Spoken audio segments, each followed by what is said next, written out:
Hey, what's up, everybody? I'm Jerry, and this is the Simply Cyber Report, powered by LimaCharlie, the top cyber news stories you need to know about right now. Microsoft is continuing to fight the good fight against threat actors with their newest announcement of blocking the execution of XLL add-ins downloaded from the internet. An XLL file is a type of dynamic link library, or DLL file, that can only be opened by Excel. These XLL add-in files are typically written in C or C++.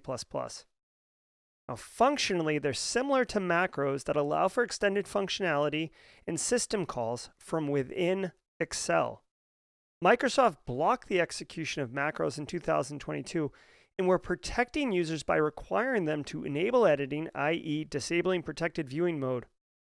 There are ways around this control that threat actors could utilize, but it's a win for InfoSec professionals as the end users are less likely to accidentally run malicious code in Office.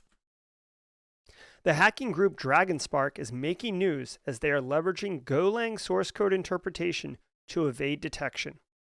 The threat actor group is being tracked by SentinelOne at this time and has all the hallmarks of a sophisticated APT. Utilizing existing compromised infrastructure in China, Taiwan, and Singapore, their initial attack vector is through exposed MySQL databases.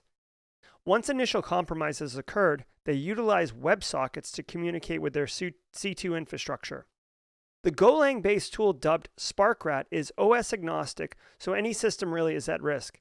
It's a feature-rich post-exploitation suite with at least 26 supported commands that include industry-standard ones like information stealing, Windows operating system function calls, and the ability to update its payload listing and the actual SparkRat tool itself. If you're familiar with the China Chopper commodity malware web shell, be sure to add that to your indicators of compromise, as DragonSpark loves them some China Chopper for returning access. Be sure to update your threat hunting playbook as threat actors are turning to Sliver, an open source C2 framework, to replace the more popular frameworks that you may be familiar with like Cobalt Strike and Metasploit. Released in 2020, Sliver is a Golang-based post-exploitation framework from the security company Bishop Fox and actually has legitimate business uses for red teamers, but it's increasingly being weaponized by criminals. Sliver has a modular framework and is fully featured with capabilities to facilitate privilege escalation, lateral movement, credential theft, and persistence. All your classic post-exploitation framework favorites. The amount of Sliver seen in the wild isn't significant at this time, but there has been an uptick in activity, though that's why I'm sharing it with you. Cyber Reason has an excellent blog post write-up that I would recommend that you check out, to include things like how the red teamers are using it, how blue teamers can detect it, and how purple teams can use it to tune their controls in their environment.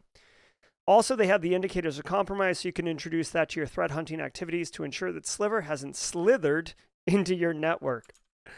Now, I know WordPress compromises are almost as a meme at this point, but surprise, surprise, over 4,500 WordPress sites have been hacked and are driving victims to sketchy, malicious pages. Now, threat actors aren't defacing the websites of these WordPress sites, right? That's so 1990s. But they are inserting obfuscated JavaScript into the index.php file on the compromised website. The redirect is configurable by the threat actors, allowing a bit more modularity. The redirects that have been seen in the wild go to legitimate sites, I assume for some type of ad revenue for the threat actor, and also malicious sites for more traditional attacks like watering hole credential harvesting, or even fake virus call to a fake Microsoft support line to take on fake tech support and basically get scammed out of money. Google has gotten involved and is actually blocking at least one malicious domain associated with this campaign, but be sure to educate end users, keep those WordPress sites least used, turn off services and plugins you don't need, and also use unique creds for accessing the backend, especially the admin access. Baby, come back. You can blame it all on me. I'm sad to report that Emotet malware has made another comeback, and this time with new evasion techniques. Emotet was originally taken down by a coordinated international law enforcement operation, and it has reemerged and continues to be very effective as an initial attack vector. Emotet's claim to fame is not its humble banking Trojan roots, but its ability to be a highly effective malware distributor. Because of its modular nature, once it's running on an endpoint, the payloads threat actors need or have contracted out to other criminals can be deployed quite successfully. Emotet has now upgraded their lateral movement capabilities through SMB spreading via a hard-coded list of username and passwords, so make sure you're changing the default creds on your infrastructure.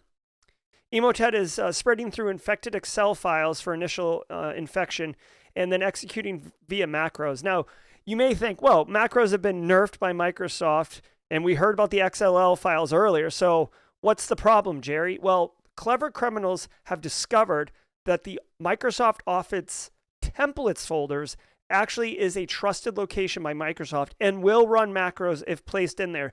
So threat actors are tricking end users into placing the malware-laden Excel files into those template folders and then executing or detonating them. Hopefully this gets tampered down, as Emotet is highly effective at spreading malware, and nobody wants that.